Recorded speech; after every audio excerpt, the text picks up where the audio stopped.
Hello friend, कैसे हैं आप सभी को जय हिंद। साथियों, स्वागत है आपका एक बार फिर से मेरे इस नए वीडियो में। दोस्तों, आज हम बात करने वाले हैं IBPS RRB 14th का नोटिफिकेशन जारी हो गया। जैसा आप सभी जानते हैं कि institute of banking personal selection की तरफ से RRB रीजनल रूरल बैंक, क्षेत्रीय ग्रामीण बैंक के लिए नोटिफिकेशन जारी कर दिया गया है। अगर हम टोटल पोस्ट की बात करें तो टोटल पोस्ट इसमें जो वैकेंसी निकाली गई है RRB के अंदर 13,217 पोस्ट, जो कि काफ़ी अच्छी पोस्ट है। इसमें मेन आज हम बात करने वाले हैं जो ऑफिस असिस्टेंट, जो RRB क्लर्क जिनको बोला जाता है, उनके बारे में हम बात करने वाले हैं, जिसकी टोटल वैकेंसी 13,217 से अगर निकाला जाए तो ये टोटल वैकेंसी ऑफिस असिस्टेंट की RRB क्लर्क की जो वैकेंसी है 7,972 वैकेंसी है, जो कि काफ़ी अच्छा वैकेंसी माना जाएगा, काफ़ी अच्छा नंबर ऑफ पोस्ट माना जाएगा RRB क्लर्क के हिसाब से। तो इसमें हम बात करने वाले हैं एक सर्विसमैन के रिगार्डिंग कि एक सर्विसमैन का जो ये RRB क्लर्क के अंदर जो 7,972 टोटल वैकेंसी है, उसमें हम देखने वाले हैं स्टेट वाइज वैकेंसी देखेंगे कि एक सर्विसमैन की टोटल कितनी वैकेंसी है और डिसेबल एक सर्विसमैन के लिए कितनी वैकेंसी इसके अंदर निकल के आती है। बताना चाहता हूँ कि ये जो RRB क्लर्क की वैकेंसी है 7,972, इसके अंदर अगर टोटल वैकेंसी एक सर्विसमैन की 789 जो वैकेंसी निकल के आई है स्टेट वाइज, अलग अलग स्टेट को मिला करके।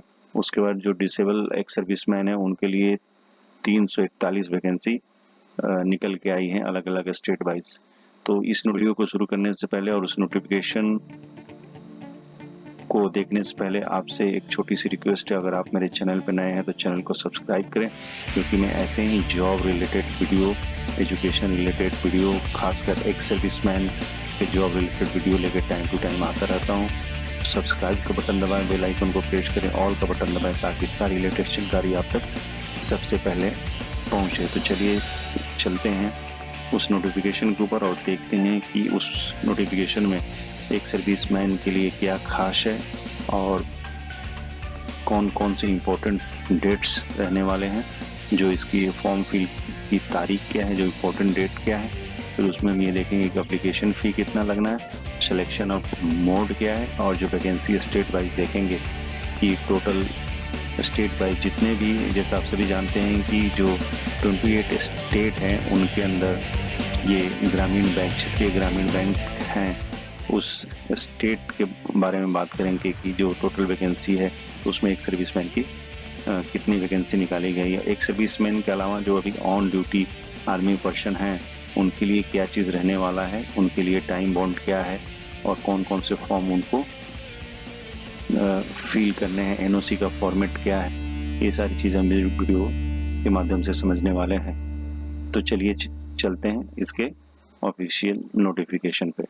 साथियों, जैसे आप स्क्रीन पे देख रहे हैं IBPS की ऑफिशियल पोर्टल है। इसको आपने गूगल क्रोम में जाकर IBPS.in जैसे टाइप करेंगे तो ये ओपन हो जाएगा। जैसे आप सभी जानते हैं कि IBPS का जो नोटिफिकेशन आया है ये है IBPS RRB यानी रीजनल रूरल बैंक, जो ग्रामीण बैंक होते हैं।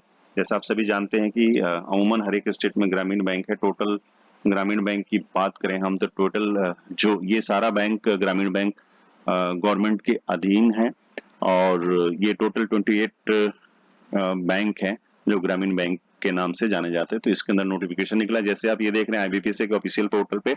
आप रिसेंट अपडेट करके आप यहाँ देख रहे हैं, यहीं पे कोई भी अपडेट होता है, जैसे आपका IBPS का भी आया था, नोटिफिकेशन आया था फॉर्म फिल के लिए, सब कुछ यहीं पे बताएगा। अगर कोई नोटिस भी आता है तो इसी पे रिसेंट अपडेट के ऊपर ही IBPS के मेन ऑफिशियल पोर्टल पे जारी होता है। तो आप यहाँ पे देख सकते हैं।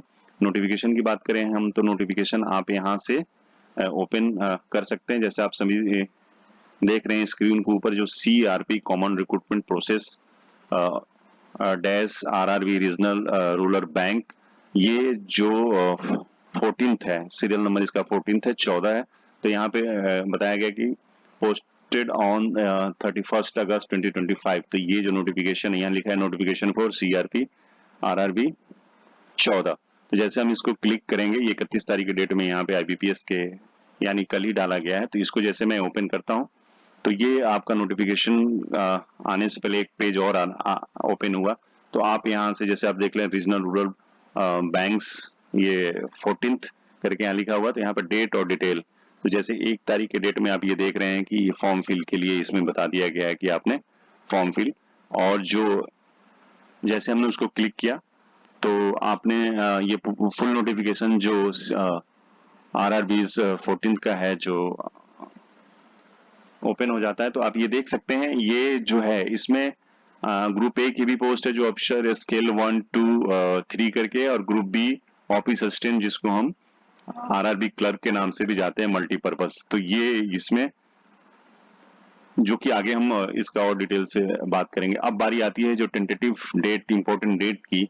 इसमें बताया गया टेंटेटिव फॉर्म फिल करना टेंटेटिव नहीं है, क्योंकि आज से ये फॉर्म फिल शुरू हो गया 1 सितंबर से। तो इसकी ऑनलाइन रजिस्ट्रेशन और जो फॉर्म फिलिंग का जो है टाइम 1 सितंबर से लेकर के 21 सितंबर इसमें बताया गया। जैसे आप स्क्रीन पे देख रहे हैं, तो आप इस चीज को जरूर नोट कर लीजिएगा कि फॉर्म फिल 1 सितंबर यानी आज से स्टार्ट हो गया, और इसकी लास्ट डेट जो है फॉर्म फिलिंग की 21 सितंबर तक है, यानी कि अभी आपके पास 20 डेज है एप्लीकेशन फिल करने के लिए। उसके बाद इसमें बताया गया है कि payment of application fee intimation charge online. तो जब जिस दिन से आप फॉर्म फिल शुरू हुआ है उसी दिन से इसका पेमेंट फॉर्म फिल के साथ आप पेमेंट कर सकते हैं। अब इसमें बताया गया edit window for candidate of modify correct application form including open payment for edit. तो ये चीज IBPS में भी था, इसमें ये जरूर इन्होंने बोला था जैसे इसका फॉर्म फिल कंप्लीट हो जाता है उसके बाद इसका जो विंडो ओपन और करेक्शन मॉडिफिकेशन के लिए जो विंडो ओपन होगा उसको हम उसके बाद बताएंगे फॉर्म फिल होने के बाद। अब इसमें ये बताया कंडक्ट ऑफ प्री एग्जाम जो PET होता है, ये नवंबर 2025 के डेट में बताया गया है, मंथ बताया गया है, तो आप देख सकते हैं। उसके बाद इसमें कॉल लेटर के बारे में बताया गया 9 दिसंबर में आपको ये जारी कर दिया जाएगा, एग्जाम सिटी वगैरह।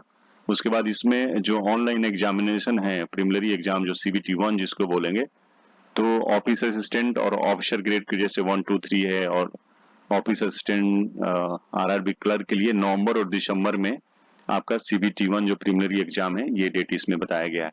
उसके बाद जो इसकी रिजल्ट के बारे में अगर मैं बताना चाहूँ तो टेंटेटिव इन्होंने बोला है कि दिसंबर और जनवरी 2026 में इसके प्रीलिमिनरी एग्जाम के जो आपके रिजल्ट हैं वो जारी कर दिए जाएंगे। नेक्स्ट इसमें बताया गया download call letter for online जो मेंस एग्जाम है उसके लिए दिसंबर और जनवरी 2026 में कॉल लेटर मेंस जिनका प्रीलिमिनरी एग्जाम क्लियर हो जाता है उनके लिए मेन एग्जाम के लिए कॉल लेटर जारी कर दिए जाएंगे। नेक्स्ट हम इसमें बात करेंगे जो डिक्लेयर रिजल्ट मेन का है, जिसमें हम बात करें इसमें सिंगल फॉर ऑफिसर ग्रेड 1 2 3 जनवरी 2026 में। उसके बाद डाउनलोड कॉल लेटर इंटरव्यू के लिए जो अफसर ग्रेड 1 2 3 है उसके जो इंटरव्यू उसके अंदर होना है, तो उसका जो जनवरी 2026 में कॉल लेटर जारी कर दिया जाएगा इंटरव्यू के लिए। तो ये सारी चीज डिटेल इसमें बताई गई है, तो आप देख सकते हैं। इसमें provisional allotment for officer scale 1 2 3 and office assistant purpose फरवरी से मार्च तक बीच में आपका ज्वाइनिंग हो जाएगा। तो ये थे इसके इम्पोर्टेंट डेट इसके लिए। तो नेक्स्ट हम इसमें जो मेन पॉइंट है, खासकर जिसमें एक सर्विसमैन के लिए मेन पॉइंट है, उसके बारे में हम बात करने वाले हैं। बाकी जो नोटिफिकेशन जो होता है, हर एक नोटिफिकेशन में जो सारी डिटेल होती है तो आप इसमें देख सकते हैं, और इस नोटिफिकेशन का लिंक मैं इस वीडियो के डिस्क्रिप्शन में भी डालूंगा, तो आप वहां पे अपने टाइम से और अपने हिसाब से इसको समझ लीजिएगा। और इसमें जो मेन पॉइंट है, जो खास पॉइंट है, उसके बारे में हम इसमें बात करने वाले हैं। जैसे आप ये समझ रहे हैं table participating regional rural bank RRBs, तो जैसे मैं बता रहा था 28 जो है इसमें स्टेट दिए गए हैं, 28 स्टेट हैं, और ये यहाँ पे दिया गया है नेम ऑफ RRB। जैसे आंध्र प्रदेश की बात करें तो वहां पे जो उस बैंक को हम बोलते हैं आंध्र प्रदेश ग्रामीण बैंक। ऐसे ही अरुणाचल प्रदेश रूरल बैंक, असम के अंदर असम ग्रामीण विकास बैंक, तो बिहार के अंदर बिहार ग्रामीण बैंक। तो इसी तरह से इनके नाम होते हैं, तो इसी जॉब के लिए। अब इसमें एक आपके लिए बताना चाहूंगा कि जो ये बैंक के नाम दिए, स्टेट दिए हैं, और ये जो केंद्र शासित प्रदेश है, स्टेट और केंद्र शासित प्रदेश के अंदर जो ग्रामीण बैंक है, और ये उनके हेड ऑफिस के बारे में बताया गया कि इनकी हेड ऑफिस कहाँ है। अब ये बैंक तो है, बैंक की ब्रांचेज हैं पूरे स्टेट के अंदर, जैसे आंध्र प्रदेश, असम, बिहार।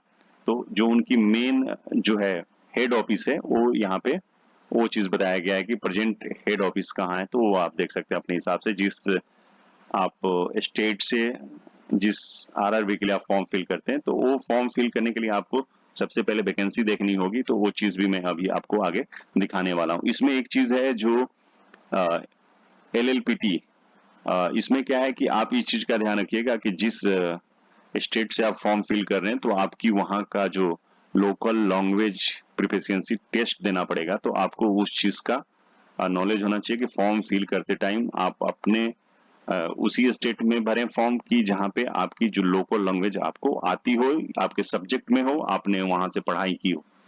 तो ये चीज का ध्यान दीजिए। अगर आप अपने स्टेट से फॉर्म फिल करते हैं जहां पे जो आपकी लोकल लैंग्वेज है, जैसे हिंदी है, अगर उत्तर प्रदेश के जो कैंडिडेट है अगर मध्य प्रदेश से बनना चाहते हैं तो भर सकते हैं, क्योंकि वहां भी हिंदी बताई गई है।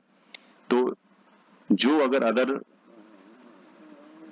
स्टेट में जाता है, अदर स्टेट का, तो उसका 100% जो लोकल लैंग्वेज प्रोफिशिएंसी टेस्ट लिया जाएगा। तो इस चीज का आप ध्यान रखिएगा। तो इसको अच्छी तरीके से रीड कर लीजिएगा कि आप इस स्टेट से बनना चाहते हैं तो आपका जो लैंग्वेज है ये होना चाहिए, वो आपको सब्जेक्ट में होना चाहिए। नेक्स्ट हम इसमें अब इसमें जो ग्रुप बी की पोस्ट है ये फॉर ऑफिस असिस्टेंट, बाकी ग्रुप ए में रखा गया क्योंकि ऑप्शन स्केल 1, 2, 3 करके इसमें लिखा है। तो एज की बात कर लेते हैं। तो जिसमें एज बताया गया है group B for office assistant multipurpose, जिसको हम आरआरबी क्लर्क बोल सकते हैं या बोलते हैं, जिसकी एज बताई गई है जनरल कैटेगरी के लिए 18 ईयर से 28 साल, जिनको बताया गया है कि 2 सितंबर 97 से और 1 सितंबर 2007 के बीच में इनका डेट ऑफ बर्थ होना चाहिए। बाकी आप ये अफसर स्केल ग्रुप ऑप्शन एक आप देख लीजिएगा, जो भी उम्मीदवार अगर फॉर्म फिल कर रहे हैं तो उस हिसाब से आप देख सकते हैं। अब बारी आती है कि जो कैटेगरी वाइज एज रिलैक्सेशन की बारी आती है। तो इसमें जो जनरल कैटेगरी के हैं बंदे, SC ST को 5 इयर्स, OBC को 3 इयर्स, और जो person with benchmark disability PWD जो हैं उनको 10 इयर्स की। अब बारी आती है जो एक सर्विसमैन के लिए इसमें बताया गया है, एक सर्विसमैन और डिसेबल एक सर्विसमैन, उनके लिए ये एज क्राइटेरिया बाकी जैसे आप गवर्नमेंट जॉब के लिए होता है कि एक्चुअल एज में से की गई सर्विस का जो ईयर है वो माइनस करने के बाद आपका जो एज है 28 से ज्यादा नहीं होना चाहिए। 28 होने के बाद 3, अगर 28 से अगर ज्यादा रहे तो 3 साल और माइनस आप इसको कर सकते हैं। उसके बाद आपकी जो एज है, एक्चुअल एज है 50 साल से ज्यादा नहीं होना चाहिए। इसमें लिखा है subject to a maximum age limit of 50 years. जो भी एक सर्विसमैन अगर एक्चुअल एज 50 साल से ज्यादा नहीं होना चाहिए, वही इस फॉर्म को फिल कर सकते हैं। नेक्स्ट, तो ये तो हो गया आपका एज रिलैक्सेशन का। तो आप समझ गए होंगे मैं क्या बताना चाह रहा था। तो अब इसमें कुछ पॉइंट्स इसमें बताए गए एक सर्विसमैन के लिए। तो जैसे इस पॉइंट को हम मैं आपको शॉर्ट में समझाना चाहूँ तो इसमें ये बताया गया है कि एक सर्विसमैन के लिए सेंट्रल गवर्नमेंट के लिए जो ग्रुप सी और डी के लिए परमिटेड है, जो बेनिफिट है एज रिलैक्सेशन का, और जो भी जॉब है जिसमें उनका वैकेंसी का कोटा बोल सकते हैं जो दिया गया है, परसेंटेज जो दिया गया है, तो ये उनके लिए उस हिसाब से बेनिफिट रिजर्वेशन का जो है सेकेंड कैरियर के लिए ये बताया गया। ये जो है सेंट्रल गवर्नमेंट की जॉब है, इसलिए ये चीज इसमें दिया गया। नेक्स्ट हम इसमें बात कर लेंगे कि तो इसमें ये बताया गया है कि जो एक सर्विसमैन अगर रिटायरमेंट के बाद एक सर्विसमैन की कोटे पे अगर कहीं जॉब उन्होंने सिविल में अगर जॉब इन्होंने ज्वाइनिंग कर ली है, अगर इन्होंने जो एम्प्लॉयमेंट ले लिया है, तो उसके बाद अगर इसको फॉर्म को फिल करते हैं तो उनको एक सर्विसमैन का रिजर्वेशन यानी कोटा नहीं मिलेगा। सिर्फ उनको जो बेनिफिट एज रिलैक्सेशन में मिल सकता है, लेकिन जो आप एक सर्विसमैन की वैकेंसी में आप अपना फॉर्म फिल नहीं कर सकते हैं। करेंगे नेक्स्ट, इसमें ये बताया गया जो सीरियल नंबर 6 है, इसमें ये बताया गया कि आप अगर इस जॉब से पहले अगर कहीं फॉर्म फिल किए हैं तो जब आपका इसमें सिलेक्शन होता है तो आप डेट वाइज वो सारी डिटेल ज्वाइनिंग के टाइम ये चीज आपको वहां पे बतानी है, तभी जाके आपको उसमें जैसे आपका कोई इससे बेटर जॉब आपको मिल जाता है। लेकिन ये इस फॉर्म को फिल करने से, इस एग्जाम से पहले आपने उसकी फॉर्म फिल किए हैं। उस तो इसमें यही बोला गया कि जब आप ज्वाइनिंग करते तो ये सारा डिटेल आपने डेट वाइज एक लिख करके देना है कि अगर मैंने इससे पहले ये भरा था तो इसका रिजल्ट अभी नहीं आया है, तो जैसे अगर आता है मैं अगर उसमें जाना चाहूँ, अगर इससे बेटर है तो आप जा सकते हो उसमें, लेकिन बशर्ते आपको ज्वाइनिंग के टाइम ये सारा चीज आपको बताना पड़ेगा। तो ये चीज का आपने ध्यान रखना है। बाकी इसमें जो और मेन पॉइंट है वो आगे हम डिस्कस कर लेते हैं एक बार। तो इसमें हम बात करेंगे जो आरआरबी क्लर्क के लिए है। तो इसका मोड ऑफ सिलेक्शन है, आपका प्रीलिमिनरी एग्जाम होगा, फिर मेन एग्जाम होगा, आप उसके बाद आपके डॉक्यूमेंट वेरिफिकेशन और फिर आपका सिलेक्शन एक छोटा सा मेडिकल के तौर पे आपका होगा, फिर आपका सिलेक्शन हो जाएगा। तो ये आपका जो है मोड ऑफ सिलेक्शन है। अब बात करें इसमें कुछ डिफिनीशन ऑफ एक सर्विसमैन जो हर एक नोटिफिकेशन में होता है, तो मैं एक बार शॉर्ट में और आपको बता दूंगा। इसमें एक सर्विसमैन उनके लिए बोला गया है कि जिन्होंने सर्विस 15 साल किया है, वो आर्मी एयरफोर्स के हैं, और ये एक लेटर नंबर जो हर एक बार के लिए बताया जाएगा, उसी के हिसाब से आपको होम डिपार्टमेंट का एक लेटर है उसको ये रेफरेंस दिया हुआ है, और इसमें ये बताया गया है कि उन्हीं को एक सर्विसमैन माना जाएगा। डिफिनेशन में ये बता रहा है। उसके बाद इसमें डिसेबल एक सर्विसमैन के लिए ये बताया गया, एक serviceman who wheel serving in the armoured forces of the union was disable in operation against the enemy और इन डिस्टर्ब एरिया। तो एक सर्विसमैन डिसेबल एक सर्विसमैन उन्हीं को बोला जाएगा जो डिस्टर्ब एरिया है वहां पे, या फिर लड़ाई के दौरान एनिमी से इंगेज के टाइम अगर उनको वो डिसेबल हुए तो ये उनके लिए माना जाएगा। नेक्स्ट हम बात कर लेते हैं। इसमें एक चीज है dependent of serviceman killed in action.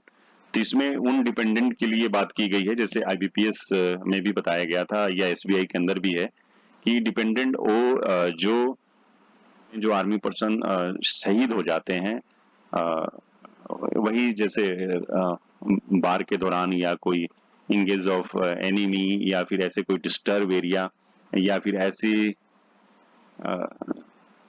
तो उनके डिपेंडेंट के लिए ये बताया गया है कि डिपेंडेंट को जो डिसेबल एक्स सर्विसमैन की वैकेंसी है, जो कोटा है, उसी के अंदर इनके लिए भी बताया गया है। तो ये आप इसको एक बार पढ़ लीजिएगा कि इस टाइप के अपने जो डिपेंडेंट हैं। तो इसमें ये बताया गया कि सन, डॉटर, भी, नारी, ये सारी हो सकती हैं, लेकिन इसमें एक चीज क्लियर करना चाहूंगा कि इसमें ये बताया गया है कि उनके लिए सिर्फ इसमें वैकेंसी दी गई है, तो एक सर्विसमैन की तरह एज और एजुकेशन में कोई रिलैक्सेशन नहीं है। तो आप इस चीज को ध्यान रखिएगा, सिर्फ आपको वैकेंसी मिलेगी जो डिसेबल एक सर्विसमैन की वैकेंसी है उसी में। तो आप बस फॉर्म फिल करते टाइम एक उसमें ऑप्शन है, आपने उसको टिक करना है। अगर आप डिपेंडेंट हैं तो आप उसको टिक करके आप उसी हिसाब से अपना फॉर्म फिल कीजिएगा। नेक्स्ट हम इसमें आगे देख लेते हैं। तो जैसे मोड ऑफ सिलेक्शन में आपको बता रहा था कि मोड ऑफ सिलेक्शन आपका CBT1 मेन, उसके बाद डॉक्यूमेंट वेरिफिकेशन और फिर होगा आपका सिलेक्शन, फाइनल आपका सिलेक्शन हो जाएगा। अब बात करें, इसमें कुछ नोट दिए गए हैं। अब इसमें बताया गया कि एक परफॉर्मा ए है, इसी नोटिफिकेशन में आप देखेंगे लास्ट में परफॉर्मा ए है, एनेक्चर लगा हुआ है उसमें। तो परफॉर्मा ए उनके लिए जो एक सर्विसमैन है उनके लिए परफॉर्मा है, और वो उनको फॉर्म फिल करके जब आपका डीबी होगा, डॉक्यूमेंट वेरिफिकेशन होगा, तो वो परफॉर्मा आपने फॉर्म फिल करके और जिला सैनिक बोर्ड से साइन वगैरह करा के, शायद जिला सैनिक बोर्ड नहीं, खुद इंडिविजुअल का साइन होना, वो परफॉर्मा देना। अब इसमें ये बताया गया है कि परफॉर्मा बी, परफॉर्मा सी और डी, 3 ऐसे फॉर्म हैं जो अभी ऑन ड्यूटी में हैं, जो सर्विंग पर्सन हैं, जो इस जॉब के लिए फॉर्म फिल करते हैं। वो तीनों परफॉर्मा उनको फिल करके, एक तो इंडिविजुअल ने डिक्लेरेशन देना है, डिक्लेरेशन इंडिविजुअल ने ये देना है कि अपनी स्वेच्छा से वो कर रहा है, और जब सिलेक्शन होगा तो वहां से जहां जिस विभाग से हैं तो वहां कोई प्रॉब्लम नहीं है, वो छोड़ के आ सकता है। एक NOC लेना है, जो भी कॉम्पिटेंट अथॉरिटी हैं उनसे सिग्नेचर करा करके, उसमें परफॉर्मा है, मैं वो आगे दिखा दूंगा आपको, वो डिटेल आपने भर के और जो सिग्नेचर करा के अपना जिस भी विभाग से हैं आप, तो आप उसको लेकर के आप जब फॉर्म फिल करेंगे तो आपको ये चीज सबमिट करना पड़ेगा या डॉक्यूमेंट वेरिफिकेशन को देना पड़ेगा। एक चीज मैं आपको क्लियर करना चाहूंगा कि जो सर्विसमैन अभी होने वाले हैं, जो सर्विंग पर्सन है अभी फिलहाल सर्विंग कर रहे हैं, तो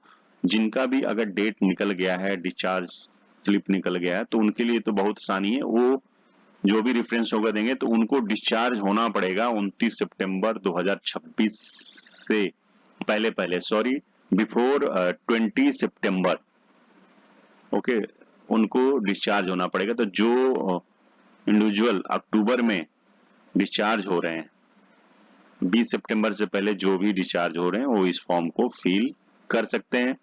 और जिनके पास तो इसके लिए आपको परफॉर्मा बी का आपने वो कॉम्पिटेंट अथॉरिटी से सिग्नेचर करा के सबमिट करना पड़ेगा। जो परफॉर्मा सी है खुद आपने इसमें सिग्नेचर करके देना है, और परफॉर्मा डी भी है उसमें भी आपने खुद सिग्नेचर करना है। तो इस चीज का ध्यान रखिएगा, जो भी सर्विंग पर्सन है उनको रिटायरमेंट 20 सितंबर 2026 से पहले आपको आना पड़ेगा, ये चीज कंफर्म करके आपको देना पड़ेगा, तभी आप इस फॉर्म को फिल कर सकते हैं। अब हम बात करेंगे एजुकेशन क्वालिफिकेशन की, जिसमें हम पोस्ट जो है ऑफिस असिस्टेंट मल्टीपर्पज, जिसको हम आरआरबी क्लर्क के नाम से जानते हैं, इसमें क्लियर कर दिया गया है कि आपका स्नातक यानी कि बैचलर ऑफ डिग्री किसी भी यूनिवर्सिटी या उससे इक्विवेलेंट्स आपके पास ये सर्टिफिकेट होना चाहिए। उसमें ये भी बताया गया है कि आप अगर दूसरे आरआरबी से फॉर्म आरआरबी के लिए फॉर्म भर रहे हैं दूसरे ग्रामीण बैंक के लिए, तो आपको लॉन्ग में टेस्ट देना पड़ेगा। और इसमें ये बताया गया है desirable working knowledge of computer, आपको सर्टिफिकेट नहीं मांगा गया, लेकिन इसमें लिखा है कि वर्किंग नॉलेज ऑफ कंप्यूटर आपको आना चाहिए। तो ये इसके लिए कोई सर्टिफिकेट नहीं है, तो इसके लिए कोई मायने नहीं रखता, तो आजकल सबको कंप्यूटर आता है। नेक्स्ट हम इसमें जो एजुकेशन क्वालिफिकेशन बाकी आप नोटिफिकेशन में देखेंगे, जो नोटिफिकेशन आप आईबीपीएस के लिए जो निकाला गया तो उसको आप देखेंगे, और एसबीआई का देखेंगे, या फिर आप देखेंगे एसएससी की जितने भी नोटिफिकेशन, उसमें ये एक चीज क्लियरली लिखा हुआ था कि जिनके पास आर्मी ग्रेजुएशन सर्टिफिकेट है, आर्मी स्पेशल सर्टिफिकेट, और जिन्होंने 15 साल सर्विस किया है और जिनके पास आर्मी ग्रेजुएशन सर्टिफिकेट है, वो चीज उसमें मेंशन किया गया था। लेकिन इसमें ये चीज आपको मेरे हिसाब से नोटिफिकेशन में मुझे कहीं दिखा नहीं है, तो एक बार आप भी देख लीजिएगा। लेकिन एक चीज मैं आपको क्लियर करना चाहूंगा कि इसमें भी आर्मी ग्रेजुएशन सर्टिफिकेट वैलिड है।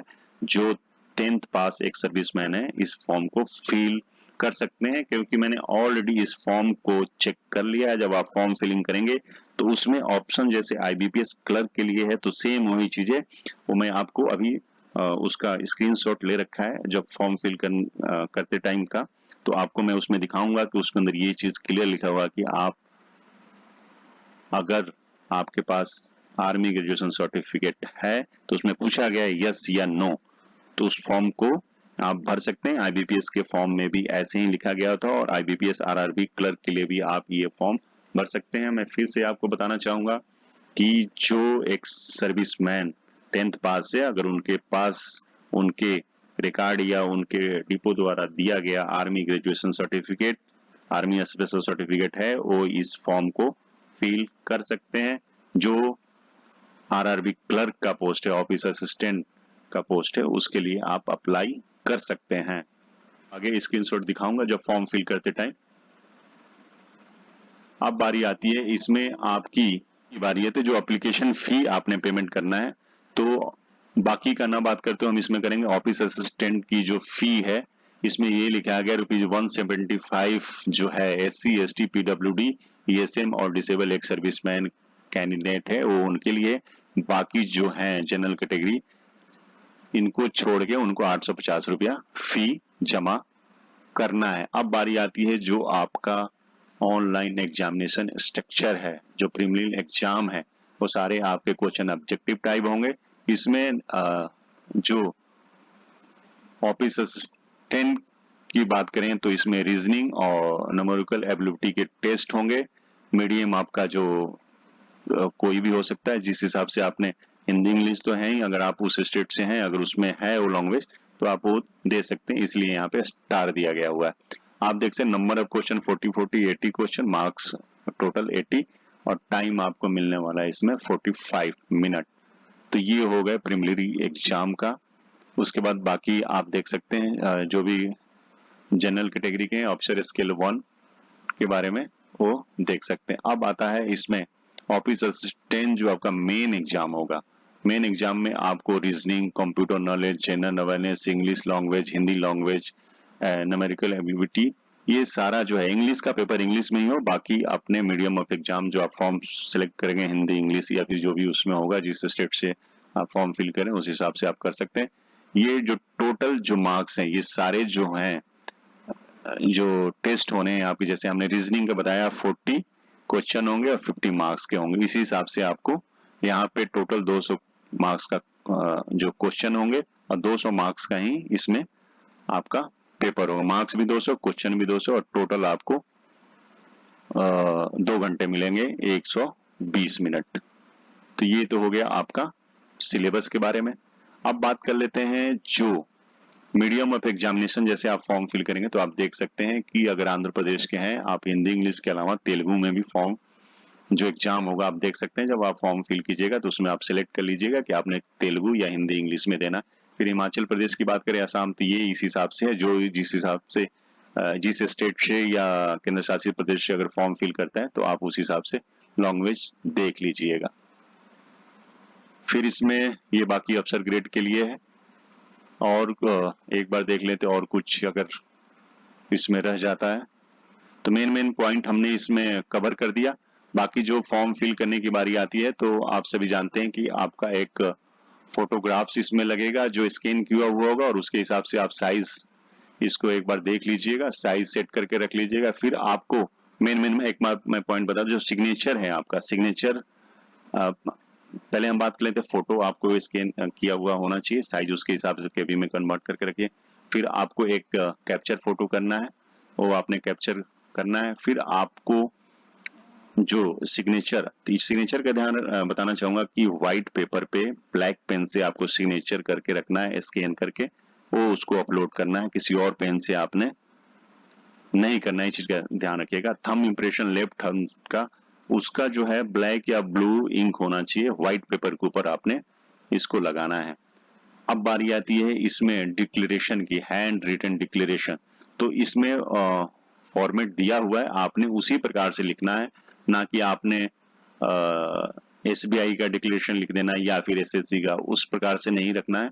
लिखना है आपने व्हाइट पेपर के ऊपर ब्लैक पेन से जो ये फॉर्मेट दिया है उसी हिसाब से आपने इसका डिक्लेरेशन सबमिट करना है। वैसे मैं डिक्लेरेशन का भी फॉर्मेट आपको अवेलेबल करा दूंगा।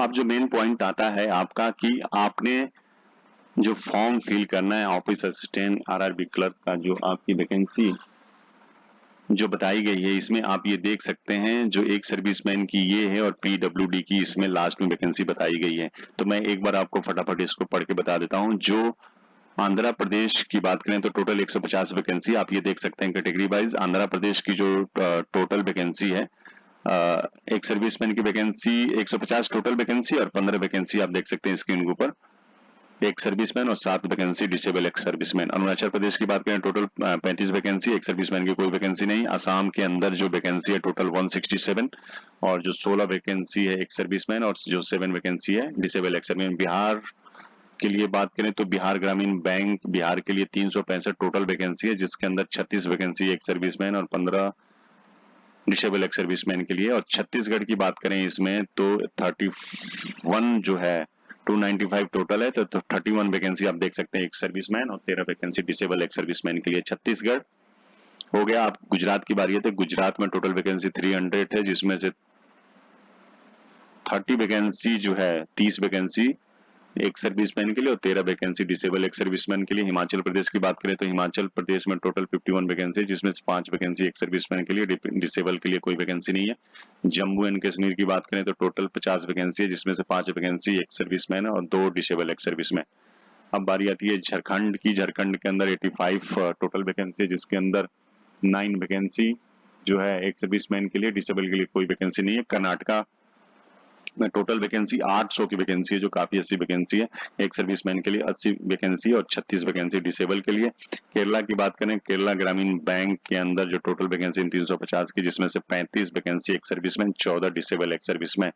अब बारी आती है मध्य प्रदेश की, टोटल 538 वैकेंसी है और 54 वैकेंसी एक सर्विसमैन और 24 डिसेबल एक सर्विसमैन के लिए। महाराष्ट्र में टोटल 100 वैकेंसी है, जिसके अंदर 10 वैकेंसी एक सर्विसमैन और 4 वैकेंसी बात करेंगे डिसेबल एक सर्विसमैन का दिया हुआ है इसमें। मणिपुर, इसमें टोटल वैकेंसी 8 है, जिसमें से एक सर्विसमैन एक वैकेंसी है। और मेघालय में कोई एक सर्विसमैन की वैकेंसी नहीं है, जनरल के लिए टोटल 22 वैकेंसी है। मिजोरम में एक जो टोटल वैकेंसी 30 है, इसमें एक सर्विसमैन के लिए 3 है और एक सर्विसमैन के लिए। नागालैंड की बात करें तो टोटल वैकेंसी 8 है, जिसमें से डिसेबल और ना ही एक सर्विसमैन, किसी की वैकेंसी नहीं है। उड़ीसा में हम टोटल 309 वैकेंसी, जिसमें 30 वैकेंसी एक सर्विसमैन, 13 डिसेबल एक सर्विसमैन। पांडिचेरी की बात करें तो एक सर्विसमैन के लिए एक वैकेंसी है, टोटल 7 वैकेंसी है। पंजाब की बात करें तो टोटल वैकेंसी 57 है, जिसमें से 5 वैकेंसी एक सर्विसमैन और 2 वैकेंसी डिसेबल एक सर्विसमैन के लिए। राजस्थान टोटल वैकेंसी 1725 वैकेंसी है, जिसमें से एक सर्विसमैन की बात करें तो 172 वैकेंसी और 78 डिसेबल एक सर्विसमैन के लिए है। हरियाणा राज्य की बात करें, जो एक सर्विसमैन 19 वैकेंसी है टोटल 190 से और 8 वैकेंसी है डिसेबल एक सर्विसमैन। तमिलनाडु की बात करें तो टोटल वैकेंसी 468 है, जिसमें से 46 वैकेंसी एक सर्विसमैन और 21 वैकेंसी डिसेबल एक सर्विसमैन। त्रिपुरा की बात करें, त्रिपुरा की जो टोटल वैकेंसी है 5, उसमें से टोटल वैकेंसी 50 है, जिसमें से 5 वैकेंसी एक सर्विसमैन और 2 वैकेंसी डिसेबल एक सर्विसमैन के लिए। अब आता है उत्तर प्रदेश। उत्तर प्रदेश की टोटल वैकेंसी 1000 है, 1000, जिसमें से 100 वैकेंसी जो एक सर्विसमैन और 45 वैकेंसी डिसेबल एक सर्विसमैन के। वेस्ट बंगाल की टोटल वैकेंसी 144 है, जिसमें से 14 एक सर्विसमैन के लिए और 7 जो वैकेंसी है डिसेबल एक सर्विसमैन के लिए इसमें रखा गया है। और जैसा मैं आपको बता रहा था, disable ex serviceman and dependent of serving killed in action are clubbed together under disable ex serviceman. तो इस चीज का आप ध्यान रखिएगा। अब ये अफसर स्केल का है, इसका आप देख सकते हैं, जो भी फॉर्म जनरल कैंडिडेट है अगर भर रहे हैं तो आप देख सकते हैं। और इस नोटिफिकेशन का जो है पीडीएफ या लिंक मैं इस वीडियो की डिस्क्रिप्शन में डालूंगा, तो फॉर्म फिल करने से पहले एक बार जरूर आप अपने तरीके से इसको पढ़ लीजिएगा। अब इसमें जो स्टेट वाइज जो इन्होंने बताया है कि जब आप फॉर्म फिल करेंगे, जो आप चूज करेंगे, जो एग्जामिनेशन सेंटर की बात करें तो इसमें 2 जगह आपने एग्जामिनेशन सेंटर, फर्स्ट चॉइस और सेकंड चॉइस आपने प्रीलिमिनरी के लिए भी कर सकते हैं और मेन के लिए भी आपने चूज करना है। तो आंध्र प्रदेश स्टेट की बात करें तो आंध्र प्रदेश के अंदर जो एग्जाम सेंटर है इस डिस्ट्रिक्ट में आप ये देख सकते हैं। और मेंस एग्जाम और प्रीलिमिनरी एग्जाम के लिए सेंटर है, आप इस हिसाब से चूज कर सकते हैं जहां से भी आप फॉर्म फिल कर रहे हैं। तो आप एक बार ये पढ़ लीजिएगा। जो फोटो की साइज की बात करें तो आपका जो फोटो होना चाहिए अच्छे से कलर में होना चाहिए और ज्यादा डार्क भी नहीं होना चाहिए, और पीछे का जो बैकग्राउंड है वो ज्यादा डार्क नहीं होना चाहिए। और साइज की बात करें तो आपका 20 KB से 50 KB के बीच में आपका फोटो का जो इमेज आपने अपलोड करना है वो होना चाहिए। लेटेस्ट फोटो होना चाहिए, पुराना फोटो नहीं होना चाहिए, क्योंकि आपने फोटो को कैप्चर भी करना है। जब फोटो कैप्चर करने की बात आ रही है तो फोटो जब आप कैप्चर करेंगे तो आप खुद अपने मोबाइल से फॉर्म फिल कर रहे हैं तो वहां पे एक स्कैनर है, इसी के अंदर जब आप फॉर्म करेंगे तो वहां उसको स्कैन करेंगे तो आपका फोटो कैप्चर करने के लिए आप कैमरा ऑन हो जाएगा मोबाइल का, तो आप वहां से कैप्चर कर सकते हैं। या फिर आप कंप्यूटर या लैपटॉप से कर रहे हैं तो आपके वेब कैमरे से फोटो कैप्चर कर सकते हैं। आप चीज ध्यान रखिएगा, फोटो कैप्चर करते टाइम आपके जो सर के ऊपर ना कैप होना चाहिए और ना ग्लास होनी चाहिए, चश्मा वगैरह, आपने इस चीज का ध्यान रखना। ना ही आपने ईयरफोन लगा करके ये सारी चीजें, इस चीज का आप ध्यान रखिएगा। नेक्स्ट बात ये आती है सिग्नेचर की। सिग्नेचर जो है आपको, जैसे मैं पहले बताया था, व्हाइट पेपर के ऊपर ब्लैक इंक से लिखना है, ब्लैक पेन से लिखना है। इस चीज का आप ध्यान रखिए। छोटी छोटी चीज फॉर्म फिल करते टाइम आपको ध्यान रखना, नहीं तो फॉर्म आपका रिजेक्ट हो जाएगा। लास्ट टाइम में डेट निकल चुका होगा, फॉर्म रिजेक्ट हो जाएगा। इस चीज का आपने ध्यान रखना है। जो केवी में कन्वर्ट करना है 10 KB से 20 KB। थंब इंप्रेशन की बात आ रही है, मैं जैसे बोल रहा था, थंब इंप्रेशन व्हाइट पेपर के ऊपर ब्लैक और ब्लू इंक दोनों में से कोई हो सकता है, लेकिन सिग्नेचर आपका ब्लैक पेन से ही होना है व्हाइट के ऊपर। लेकिन थंब दोनों कलर में चल सकता है, ब्लू या साइज की बात करें 20 KB से 50 KB थंब का होना चाहिए। अब बारी आती है कि हैंड रिटन डिक्लेरेशन का जो इमेज आपने डालना है, तो व्हाइट पेपर पे आपने ब्लैक इंक से लिखना है और उसको अपने मोबाइल से खींच करके फोटो खींचना है और उसको जेपीजी में कन्वर्ट करके फाइल की साइज 50 KB से 100 KB करके आपने रखना है। और उसमें ये बताया गया जिस प्रकार का टेक्स्ट है उसी प्रकार से आपने लिखना है और ना ही कैपिटल लेटर करना है। जिस हिसाब से लिखा है वो आपने सेम उसमें लिख देना। आई जैसे नेम ऑफ कैंडिडेट ये चीज आपको हटा देनी है और इसकी जगह पे आपने नाम अपना फिल कर देना है। तो मैं एक बार आपको बताना चाहूंगा, आई आपका नाम, comma here declare that all the information submitted by me in the application form is correct through and valid. I will present supporting document as and when required, full stop, और ये colon लगा देने। Same ऐसे ही आपने इसको लिखना है। बाकी सारा कुछ आपको मैंने बता दिया इस नोटिफिकेशन में। फॉर्म फिल करने से पहले एक बार नोटिफिकेशन फिल कर लीजिएगा। अब बारी आ रही है जो उसमें बताया गया था परफॉर्मा A, B, C और D। उस परफॉर्मा को मैं एक बार आपको दिखा दूंगा कि परफॉर्मा आपको इसी नोटिफिकेशन में मिलेगा। तो जो सर्विंग पर्सन है तो इसका आप प्रिंट आउट निकलवा लीजिएगा और जो सर्विंग पर्सन है तो उनको परफॉर्मा B और परफॉर्मा C और परफॉर्मा D ये तीनों आप इसका प्रिंट आउट निकाल सकते हैं या फिर अपने ऑफिस से इसको टाइप करवा के परफॉर्मा निकाल करके आपने जैसे यहाँ पे लिख देना है, नाम वगैरह लिख करके अपना डिटेल भर के। आप यहाँ पे मैं जैसे बात कर रहा था कॉम्पिटेंट अथॉरिटी से सिग्नेचर कराना है और सील आपके विभाग का होना चाहिए, आपकी यूनिट का होना चाहिए। तो इस चीज का आप ध्यान रखना है, ये बहुत ही जरूरी है। इस हिसाब से आपको ये परफॉर्मा बी हो गया जो ऑन ड्यूटी है फिलहाल जिन्होंने फॉर्म फिल करना है, तो ये एनओसी समझ लीजिए आपका। फिर परफॉर्मा सी है, सेम यही चीज आपने इसमें जो सिग्नेचर होना है आपका होना है, तो इसको आप रेडी कर लीजिएगा, आप वहीं से टाइप करके या फिर इसी को प्रिंट आउट निकाल के। तो ये डिक्लेरेशन है एक आपका। और ये एक परफॉर्मा सी है, ये भी जो सर्विंग पर्सन है ये भी उनके लिए। इसमें भी आपका जो है आपके विभाग आपकी यूनिट से साइन होना है, कॉम्पिटेंट अथॉरिटी। तो ये देख लीजिए सिग्नेचर, नेम एंड जो भी डिजिग्नेशन है ये सारा चीज आपका होना चाहिए। एक सर्विसमैन के लिए परफॉर्मा ए है, तो ये परफॉर्मा ए जो है एक सर्विसमैन को फिल करके देना है और इसमें भी साइन होना है। तो आप जिला सैनिक बोर्ड वगैरह से इसमें साइन करा सकते हैं या फिर इस एचएस वगैरह से आप जाके जो भी वहाँ के इंचार्ज है आप साइन करा के आप सबमिट कर सकते हैं। साथियों ये थी नोटिफिकेशन की जानकारी। तो जैसा मैं आपको बता रहा था कि ग्रेजुएशन सर्टिफिकेट का इसमें क्लियर नहीं लिखा हुआ है, तो आप एक बार पढ़ लीजिए, अगर है तो कमेंट जरूर कीजिएगा कि कहाँ लिखा हुआ है उसके अंदर। लेकिन मैं आपको एक चीज दिखाना चाहूंगा कि जब आप फॉर्म फिल करेंगे तो किस प्रकार से जो ओपन होगा, क्या लिखा हुआ है, मैं एक बार आपको दिखा देता हूँ कि और क्लियर हो जाए आपको। साथियों जैसे स्क्रीन पर आप देख रहे हैं, जब आप फॉर्म फिल कीजिएगा अपना रजिस्ट्रेशन करने के बाद जैसे आप डिटेल में जाइएगा तो आपको देखिए यहाँ पे लिखा हुआ है वो चीज, ये इसी आरआरबी का ही है। तो आरआरबी में ये देखिए इस आरआरबी का ही ये वहां से लिया गया है फॉर्म जहां से फिल होता है। तो इसमें लिखा हुआ है, ये देखिए, आर यू ए मैट्रिकुलेशन एक serviceman who has obedient the army special certificate of education corresponding certificate in the Navy Air Force after having completion not less than 50 years of serving in the armed forces of the Union। तो आपने यहाँ पे yes करना है।